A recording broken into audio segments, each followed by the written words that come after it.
Hello students, कैसे हैं आप सभी लोग। उम्मीद है आप लोग बहुत अच्छे होंगे। माय नेम इज़ आशीष गिरी। आज के इस वीडियो के अंदर हम डिस्कस करेंगे बीएससी थर्ड ईयर जियोलॉजी के 5th सेमेस्टर के फर्स्ट पेपर में आपका थ्योरेटिकल पेपर आता है diversity of non कोडेट्स and economic geology. Student, इस सेमेस्टर से ऑलरेडी मैं कुछ इंपॉर्टेंट वीडियोस कवर कर चुका हूं जो कि आपके एग्जाम पेपर के लिए मोस्ट इंपॉर्टेंट है।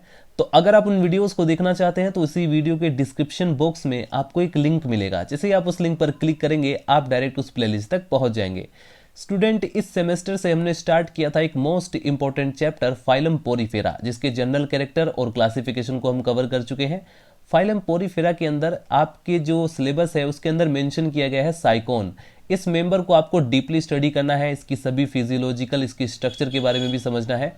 तो फाइलम पोरीफेरा के अंदर पाए जाने वाले इंपॉर्टेंट मेंबर साइकोन के एक्सटर्नल मॉर्फोलॉजी या अपीयरेंस को हम डिस्कस कर चुके हैं। इसके बाद हमने कवर किया इसके कैनाल सिस्टम के बारे में, जो कि एक मोस्ट इंपॉर्टेंट टॉपिक है। आज के इस वीडियो के अंदर हम डिस्कस करेंगे साइकोन के न्यूट्रिशन के बारे में, यानी कि कैसे खाना खाता है, उसको कैसे पचाता है और किस प्रकार का फूड ये खाता है, उन कंप्लीट मैकेनिज्म को हम डिस्कस करेंगे। तो चलिए स्टूडेंट, हेडिंग डालीजिए न्यूट्रिशन इन साइकोन। देखिए, फूड के बारे में अगर हम डिस्कस करें कि ये क्या क्या खाता है, तो ये साइकोन जो है जल में मिलने वाले जो बैक्टीरिया होते हैं, डाइटम्स होते हैं, प्रोटोजोआ होता है या अन्य जो ऑर्गेनिक मटेरियल होता है, जो सब्सटेंस होता है, उसका ये सेवन करता है। इसके बाद यदि हम बात करें इंगेशन और फीडिंग के बारे में, यानी कि भोजन का अंतर्ग्रहण कैसे करता है। फूड के जो पार्टिकल्स होते हैं स्टूडेंट, वो जल की धारा के साथ, वाटर करंट के साथ ऑस्टिया में से स्पंज की कैविटी के अंदर, जो स्पंजोसिल कैविटी होती है उसके अंदर एंटर करते हैं और रेडियल कैनाल में भोजन के जो पार्टिकल्स होते हैं वो कोइनोसाइट्स द्वारा ग्रहण कर लिए जाते हैं। और यह क्रिया दो प्रकार से होती है। नंबर फर्स्ट, जल की धारा के साथ प्रवाहित होते समय भोजन के जो कण होते हैं यानी फूड के जो पार्टिकल्स होते हैं वो रेडियल कैनाल में कीप कोशिकाओं अर्थात जो कोइनोसाइट्स होती है उनके कॉलर से चिपक जाते हैं और कोशिका के द्वारा ग्रहण कर लिए जाते हैं। यानी कि इस समय हम क्या देख रहे हैं, इंगेशन, यानी कि कैसे ये भोजन को बाहर से अंदर की तरफ उसका अंतर्ग्रहण करता है। नंबर सेकंड मैकेनिज्म क्या है, कीप कोशिकाओं या कोइनोसाइट्स के कसाबों की जो सर्पिल गति होती है उसके कारण जल की धारा से खाद्य पदार्थ कोशिकाओं की कॉलर के बीच सूक्ष्म अंकुरों में फंस जाते हैं और फिर कोशिका द्वारा ग्रहण कर लिए जाते हैं। तो ये दो प्रकार के मेथड्स है जिसके द्वारा फूड का इंगेशन होता है या फीडिंग प्रक्रिया है ये। इसके बाद यदि हम बात करें डाइजेशन के बारे में, यानी कि इसमें पाचन कैसे होता है, तो भोजन का जो पाचन है वो आंशिक, पार्शियल या कंप्लीट रूप से कोइनोसाइट्स में होता है। अधिकांश यानी मोस्टली जो फूड के पार्टिकल्स होते हैं वो मीसेनकाइम की अमीबाब कोशिकाओं में पहुंच जाते हैं। अमीबाब कोशिकाएं पचे हुए भोजन को विभिन्न कोशिकाओं में पहुंचाती है। भोजन का पाचन कीप कोशिकाओं में हो या अमीबाब कोशिकाओं में, पाचन सदैव ही इंट्रासेल्युलर होता है और डाइजेशन फूड वैक्यूल में होता है और ये अपने एसिडिक तथा बाद में बेसिक्स हो जाती हैं, यानी पहले अम्लीय फिर बाद में क्षारीय हो जाती हैं। कोशिका द्रव यानी साइटोप्लाज्म से जो डाइजेस्टिव एंजाइम होते हैं वो फूड वैक्यूल में प्रवेश करते हैं और स्पंज में सभी प्रकार के भोज्य पदार्थों का पाचन हो जाता है। जितने भी ऑर्गेनिक मटेरियल होते हैं, जो फूड्स होते हैं, उनका ये आसानी से डाइजेशन कर लेते हैं। ये जो आप लोग स्टूडेंट डायग्राम देख रहे हैं, ये कोइनोसाइट्स के द्वारा भोजन का अंतर्ग्रहण उसके डाइजेशन की प्रक्रिया को दिखाया गया है, राइट।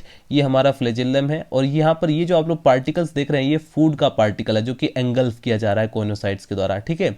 यहाँ पर फूड का पार्टिकल किस प्रकार से अंदर आ जाता है, फिर उसके बाद ये हमारी मीसेनकाइम दिखाई गई है, ये यहाँ पर न्यूक्लियस दिखाया गया है, राइट। फाइनली स्टूडेंट, इस डायग्राम में आप लोग सिंपली देख सकते हैं कि जो अमीबोसाइट्स होती हैं receiving partially digested food from coenocytes, यानी कि इस कोइनोसाइट से जो आधा पचा हुआ जो भोजन है वो फाइनली कहाँ पर आता है, अमीबोसाइट्स के अंदर। तो पार्शली फूड मटेरियल होता है वो अमीबोसाइट्स के द्वारा रिसीव कर लिया जाता है। तो ये हमने देखा स्टूडेंट किस प्रकार से इसमें भोजन का अंतर्ग्रहण होता है और उसका डाइजेशन कैसे होता है। अब हम देखते हैं एसिमिलेशंस। एसिमिलेशन में क्या होता है, भ्रमण करने वाली जो अमीबाब कोशिकाओं द्वारा पचा हुआ जो भोजन है, जो डाइजेस्टेड फूड होता है, वो जंतु की विभिन्न कोशिकाओं में बांट दिया जाता है। पचा हुआ भोजन अमीबाब कोशिकाओं में ग्लाइकोजन, वसा, ग्लाइकोप्रोटीन इत्यादि के रूप में ये रिजर्व रहता है, संचित रहता है, जैसे कि हमने इस डायग्राम में भी देखा। इसके बाद यदि हम एशन की बात करें, यानी कि जो बचा हुआ भोजन है उसका क्या होता है, जो वेस्ट मटेरियल है वो कैसे बाहर निकलता है। तो बचा हुआ जो अपच भोजन है, अनडाइजेस्टेड फूड है, वो अमीबाब कोशिकाओं द्वारा शरीर से बाहर जाने वाली वाटर की करंट, जो पानी की धारा होती है, उसमें डाल दिया जाता है और साइकोन जो है ओस्कुलम के थ्रू बाहर निकल जाता है, राइट। साइकोन की बॉडी से, जो हमने इसकी स्ट्रक्चर के अंदर देखा था कि ऊपर की तरफ ओस्कुलम होता है, वहां से सारा जो अनडाइजेस्टेड फूड है, जो वेस्ट मटेरियल है, वो बाहर निकल जाता है। तो फाइनली स्टूडेंट, आज के इस वीडियो के अंदर हमने साइकोन के डाइजेशन के बारे में जाना, उसके अंदर जो न्यूट्रिशन की प्रक्रिया होती है और वो कैसे वो डाइजेस्ट करता है और जो डाइजेस्टेड फूड है वो कैसे बॉडी के अंदर सेल टू सेल डिस्ट्रीब्यूट होता है एंड फाइनली उसका इन कैसे होता है, यानी जो वेस्ट मटेरियल है वो बाहर कैसे निकलता है।